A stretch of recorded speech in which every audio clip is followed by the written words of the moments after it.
All right. Good morning, YouTube. Looks like we're live. Hope everybody made it through your weekend. All right. Here checking in on the weather first. Looks like we got that significant storm coming off that tropical storm that come into the southeast there yesterday. A little wet and worse even, potentially. um, yeah. But how we doing out there? We got Mr. Tommy Boy first in the morning. Good morning. How you doing? You're probably knee deep in that water about right now, the way it looks on that map. Barnyard Militia, good morning. How you doing? Good after evening, huh? Oh, after evening, right? Hey, Walter, good morning to you as well. I don't know if this is going to push up your way or not, Walter. Be on the lookout. Yeah, Tommy Boy, drenched is probably the best way to put it. Definitely looks a little wet. Going into that story this morning, 2 journalists were killed trying to cover this thing, it looks like. Flash flooding, Alabama, Georgia, Tennessee, all over the Carolinas.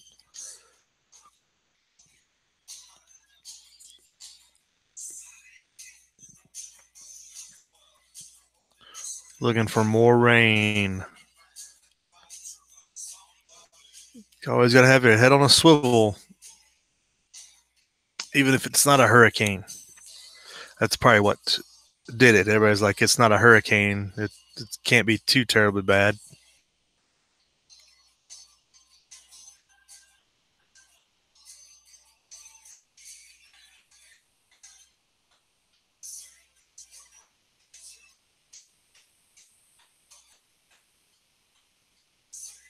Doesn't say where they were.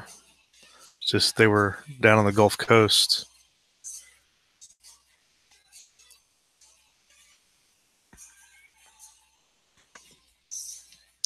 So watch out. Like we saw in that town in Maryland last week, can definitely hit in some odd places with flash flooding and whatnot.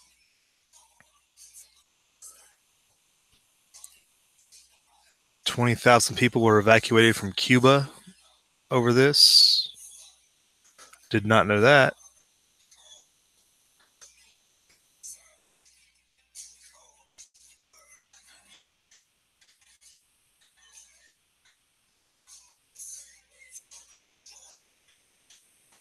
So pretty significant storm considering this early in the season, and nobody thought it was. I mean, it's not a hurricane. How bad could it get, right? Lots of water is a big issue, flooding, etc.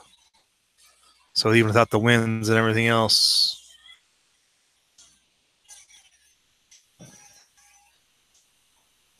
So never take it lightly. Any storm or whatever always has side effects. It's got to be ready for what's going on.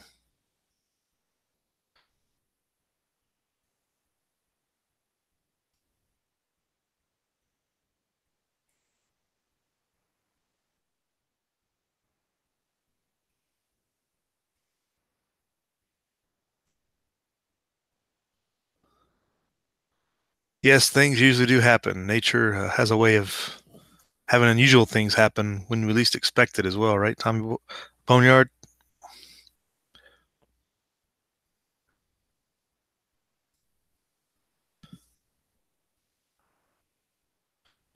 So that's what's going on down there. And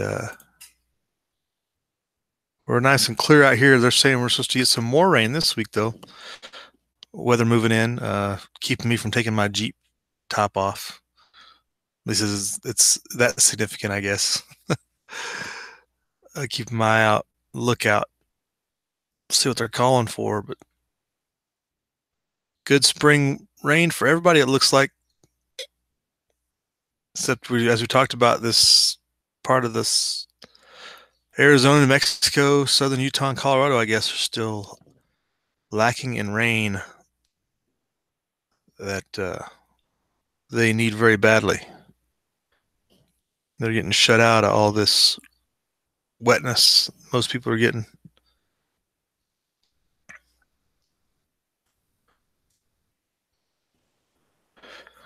But also checking in, we'll go check in on the volcano real quick.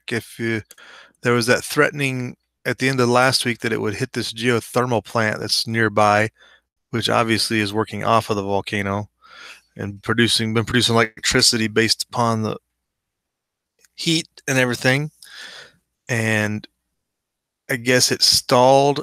It says the lava didn't make it to the plant this weekend like they thought it might, or were worried that it might. They were worried about what the implications might be if it did hit the geothermal plant there.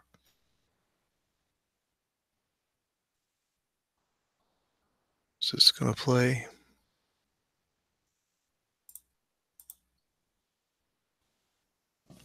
Maybe not.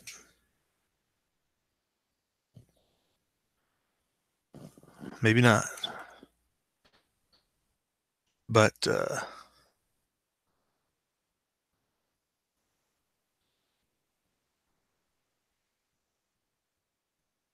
it covered 2 wells that come out of the geothermal plant that they work off of, but had not closed in on the main facility, I guess. No release of hydrogen sulfide was detected, which is a big concern because obviously that was going to be the potential negative human impacts. Was a large release of hydrogen sulfide worse than the other gases that it's putting off, I guess, and causing a lot of issues. That's probably also maybe hydrogen sulfide might be explosive, flammable. Hydrogen, helium, hydrogen. Yeah, hydrogen's flammable, explosive even. So they're probably worried about that starting up bigger problems.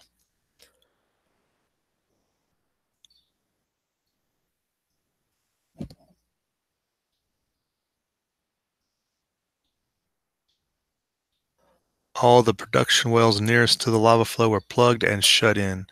As long as conditions are safe, they have personnel at the site still. They're monitoring for the sulfur dioxide and lava coming into the site.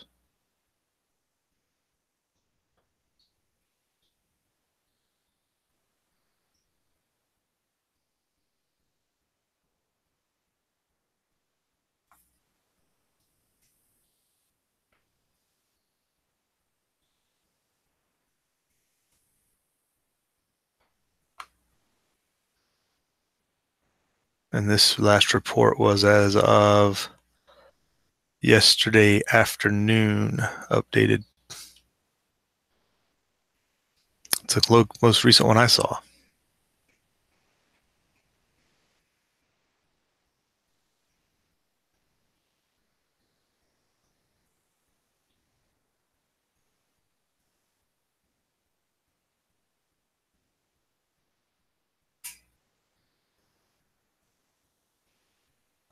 They're bringing in mud to plug these holes in these wells.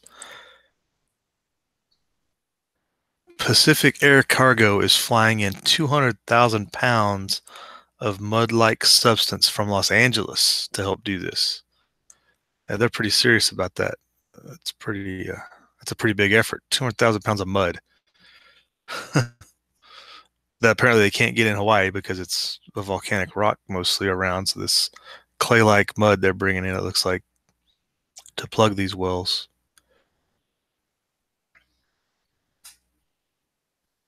So this is all to mitigate the release of this hydrogen sulfide. If lava inundates these wells in the property, 10 of the 11 wells are quenched, a process which the well is injected with water to cool and depressurize it.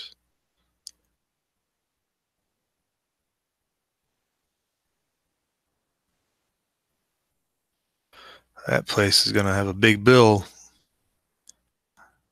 not making power and having to shut down basically. Already removed 60,000 gallons of pentane gas from the geothermal property. What is pentane gas? That's interesting. 60,000 gallons of it. Interesting. So the volcano continues. Hey, good morning, Kenneth fam. How are you doing? Thanks for checking in with us. Thanks for hanging out. Are there forest fires already there, Boneyard? I haven't seen many stories but they're up in British Columbia. Hopefully it's avoiding all of our friends up there in the British Columbia.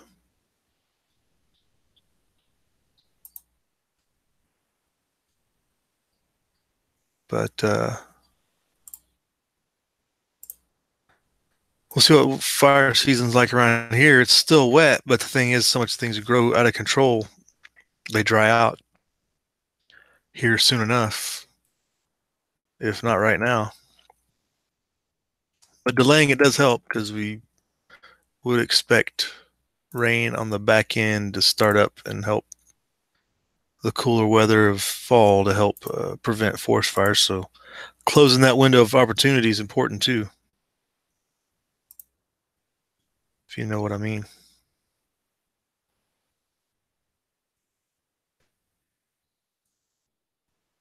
Anybody else checking in with us?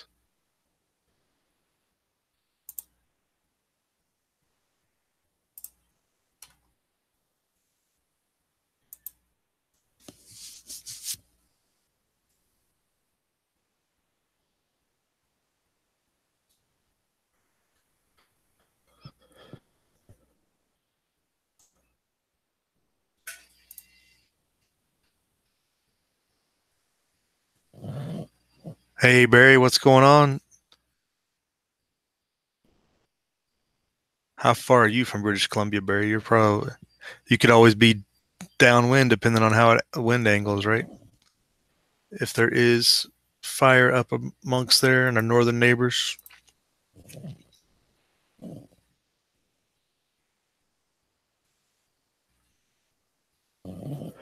But that's the lava volcano update. Lots of good pictures in this link if you want to go check it out. Remember, links are in the description box below. Lots of good pictures in here to check out just overall.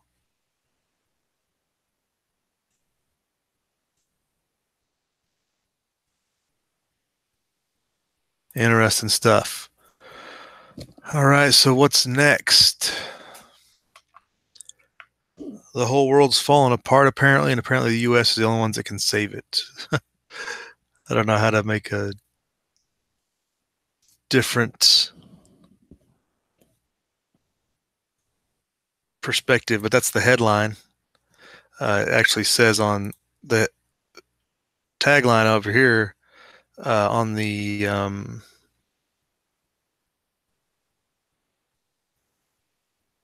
Drudge was that everybody else is in such bad shape that the U.S. is the only viable economy, which is scary. Oh, here it is right here. They've changed it. It was down here and they've moved it up here to the top right. El Arian, fallout from Italy's political crisis reveals U.S. is the only economy with real legs. So that links us over to the article here. They're talking about, so Italy's having some problems similar to Spain and Greece had over the last few years. There's been very little reporting on it. I haven't seen any stories of bank holidays or anything yet to that point, but maybe this is just in the opening phase. We'll have to check our Italian news agencies.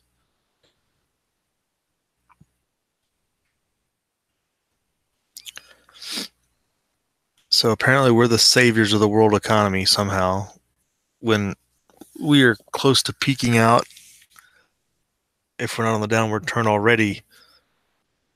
And as we talked about last week, the Fed's letting inflation run, which bodes bad for everybody except people that are in the game.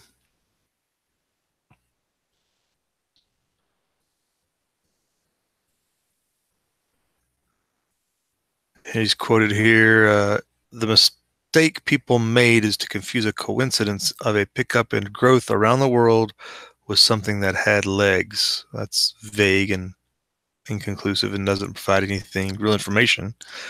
We are just in a lucky coincidence. We're just fortunate that the central banks are manipulating things in this way, I guess. That's what he's trying to say.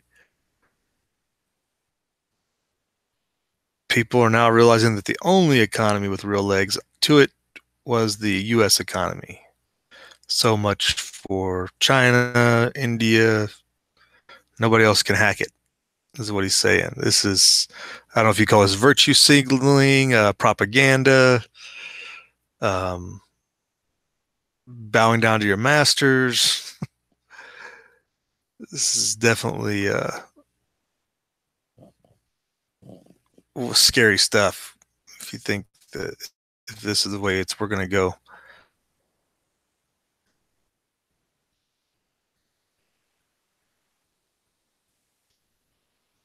Going on down, he predicted Tuesday that if Congress manages to pass an infrastructure bill, then the U.S. economy could break above 3% GDP growth. They expect 2.5 to 3% GDP growth this year. Oh, man. So let's throw government money after all this stuff, right? That'll cause an economic boom. That's some good Keynesian economics.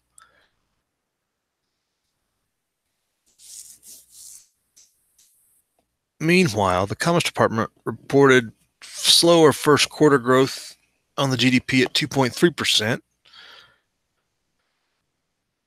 And they're blaming it on seasonal quirks like weather and wind and snow. Well, there was quite a bit of snow there in March. We documented that.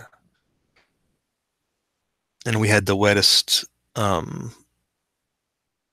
spring out here, and I think it was the third wettest spring on record. What we had kind of came in late compared to winter. So what's got going on out there? Castaway Planet, good morning. How you doing? Do not build a subdivision near a volcano. Well, when the price is right, you'll build whatever you want to, right? Or need to. The price is right to live in Hawaii. I mean, who, take your trip. People are living in LA still. What does that tell you? People are willing, if the price is right, people will do it. Hey, Delaware Patriot, good morning. Thanks for checking in with us. Good morning, James McIntyre. What's up, sir?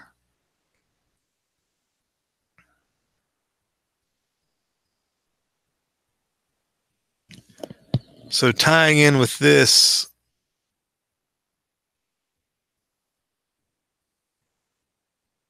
we talk about the U.S. economy, so bonds are way down. So if you're looking to buy a house, maybe give it another week, see if these things continue down. They were at 2.8 when I first clicked on this, 2.86, down even further. They were at 2.88 when I clicked on it. And remember, we were up above 3% on the 10-year yield on the bond, which means everybody's buying U.S. bonds, once again seeking generally what's considered a safe haven when people buy it like this. So bonds going down is going to let inflation run. There's no interest rate check on the inflation. So things are going to rev up pretty quick. As it says here, bonds were at 3.015%.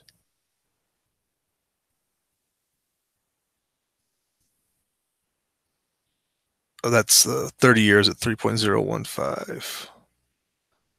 30 years barely above 3. Crazy. Somebody can hold your money for 30 years and barely give you 3% on your return. That's insanity.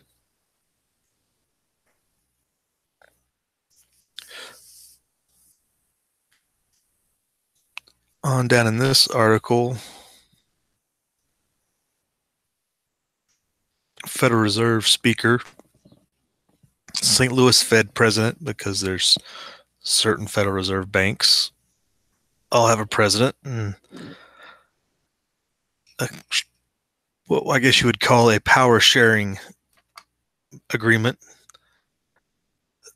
The U.S. central bank would have trouble increasing interest rates far beyond those of central banks in Asia and Europe, of which are still opting for accommodative policy, which means they're keeping things low in Asia and Europe, and we have trouble increasing rates here as well because everything would get ugly fast. If it's like we saw the shock, I mean, we've talked about the little bit that they've raised rates in the last 6 months, and it's already caused problems. The stock market's sideways, investment and stuff like that is down, so they're worried about it. It is their big silver bullet for their vampirism is those rising interest rates. So anything that keeps them down, they're happy about. And then they're blaming it on the Italy situation, North Korea. They're blaming it on everything. It's all kinds of people's fault, other than the central banks could never do any wrong.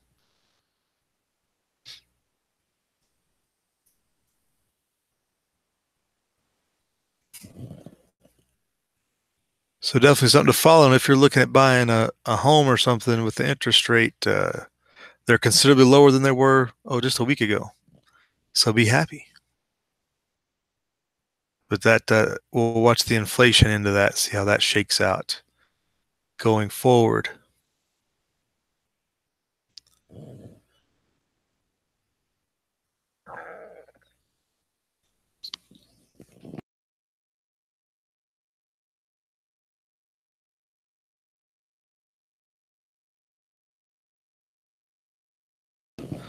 All right, make sure you're accommodating and taking out as much coffee as necessary this morning. Long weekends always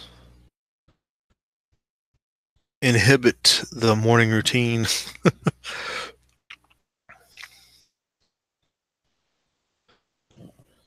But also, I want to check in over in South Africa. Money. This is a early morning story, late night, I guess, over there. Talking about there's a secret to successful land reform. So this guy's trying to justify the land grab, land reform policies in South Africa. So the real key I think I would want to take away from here is how they're going to use this to justify similar actions elsewhere when they go to grab farmland, etc. Because he's going to try to make the human appeal argument that it's better for this reason and that reason. So I was wanting to dig into here a little bit and see what that could possibly be if I can decipher it. So I don't want to take too long, but it would be an interesting study in how they're moving forward with policy and messaging the public.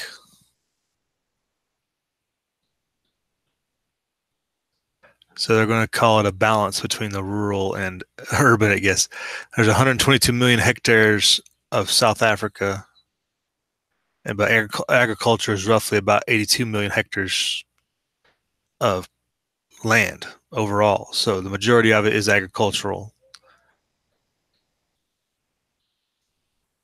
So it's all based on statistics. So numbers can't lie, right? So if your numbers one way, you must do it another way. It's like, so anytime you try to centrally plan an economy, it's not going to work. That land has been agricultural for a reason.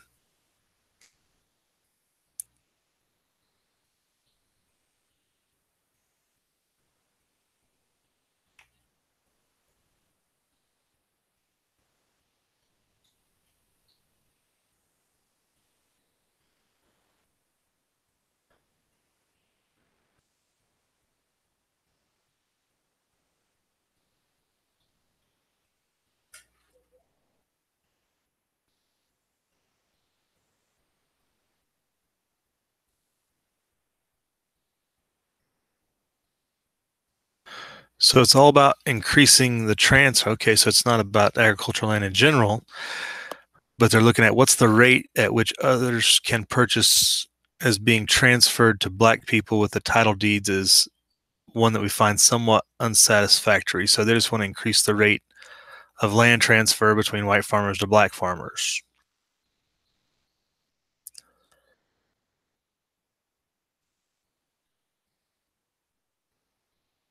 So they're saying there's roughly been about 21 million hectares of land transferred so far in private transactions, not as a part of the state program, I guess.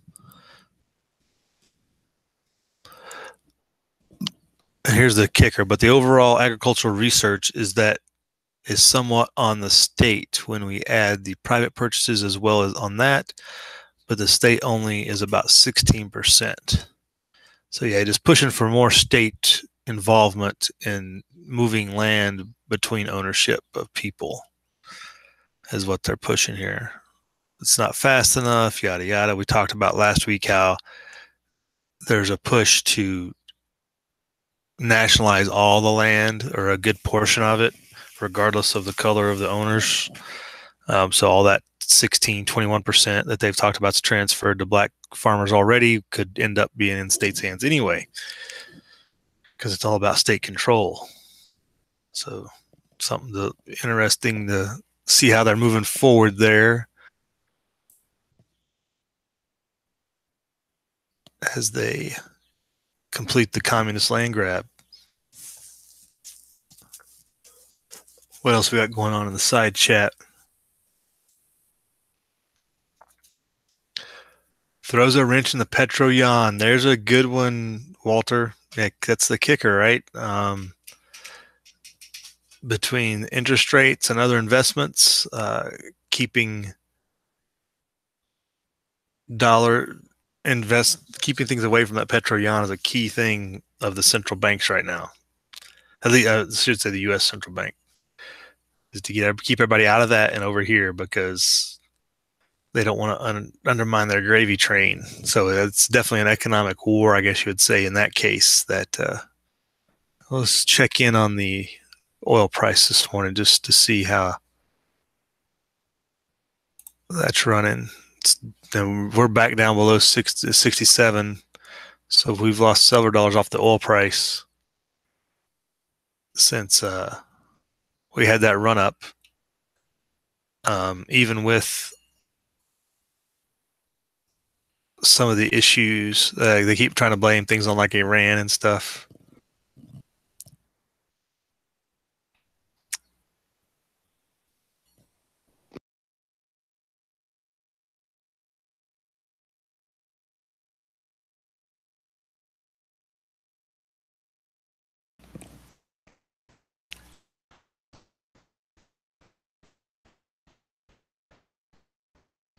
Well, it's true, Delaware Patriot. Property taxes are the lien on your property. It's never really yours, right? You're just renting it in some respects. It's just a system that we're currently involved in. So, but if people are looking to make that move, getting it at that lowest possible rate possible on your interest rate would be key.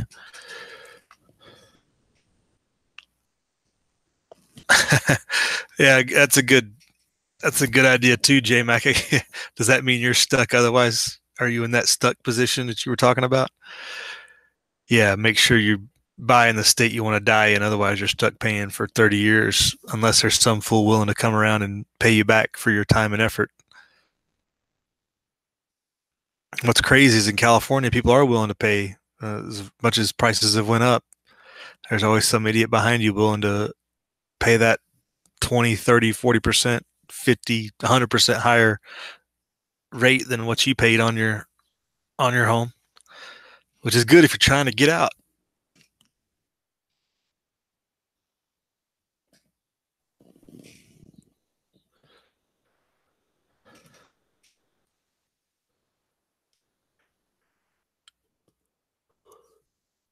Yeah, the state will always want their share. We can get into getting out of that in another discussion, but yeah, that property tax, other silent taxes that you don't see that just kind of happen are a big problem.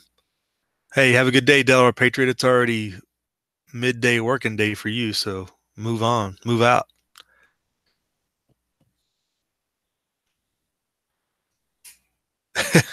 Or they can gouge you too, J-Mac. Yeah. All right, Walter, you have a good day too. Get that hustle on, whatever it is that you need to do. It's like am I behind? Okay, I'm caught up in the side chat now. Well, Tommy boy, staying home does save. You got that right. It's the irony of a lot of our people's situation, and we never do that analysis of, well, I go to work because I go to work. I got to have a car because I have a car. I got to pay for gas and insurance. So you put all this money into supposedly having to work, and it's like if you didn't work at if you didn't do that, but you did something else, would you be able to afford something a lot lower impact lifestyle? So you're not trying to keep up with the Joneses, but that's kind of the way it is. Last article I had pulled up here, checking in on our Catalonian friends. Apparently, since the Telegraph can't report on Tommy Robinson, at least they can report on Catalonia and what's going on over there. But apparently, this is a article out of yesterday. Yep, last night actually. The Catalonian independence fight spills into the beaches of Barcelona. Let's see what this is all about. There was a protest, it looks like, for support for jailed separatist leaders, and they organized it on the beach, I guess.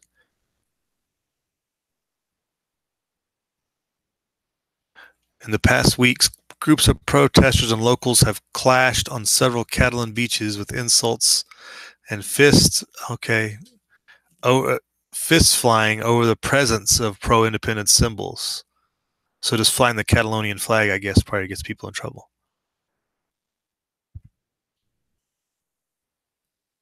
So I guess there's warning over the impacts towards tourism and other visitors.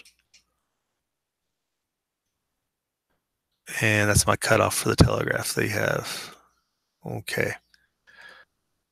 But yeah, I guess there's some issues with different protests are continuing there. As we talked about, they elected a new leader of Catalonia who's still pro-secession, and the Spanish government continues to rule the region. So there is no independence. They're basically run as a side show, I guess you'd say. Interesting times there continue. So people aren't backing down still. It's been well over a year movement in the latest round. I mean, it's been going on for decades, but it really got hyped up after that vote last year, and the lead up to that vote for secession, etc. So all these are links in your description box below. Make sure you check them out. Make sure if you're in the Southeast, stay dry. Tommy boy, get your high waters if you have to go out. Not going out and staying home saves, though. It keeps you out of the water, too. Hey, and also, while Alicia's in here, good morning, Alicia. Alicia's video from last night's in the description box. If you want to check it out, it's some good stuff, and in particular, the comments I thought were pretty good on prophecy and whatnot. It was a good video. But that's what I had going on here.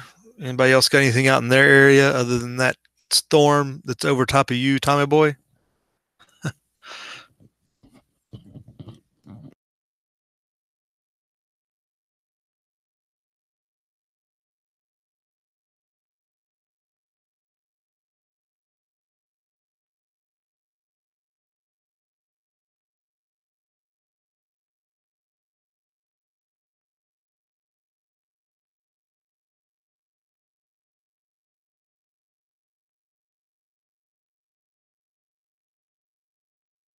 Yeah, I would imagine if Tommy boy wasn't in a good position, he wouldn't be here on the chat. That's when you get concerned people don't show up. Right.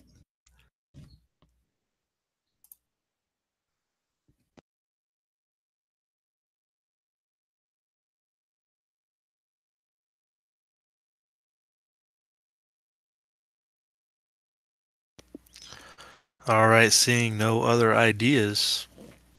I guess everybody go out there and have a good weekend. Weekend. We're still stuck in the weekend over here, I think. Go ahead and have a good week.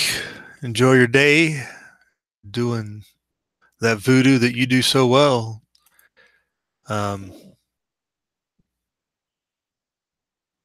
We'll keep things going on this end. We'll talk to you later. We'll check in with you tomorrow morning again if we don't see you sooner. Have a great day. Live free.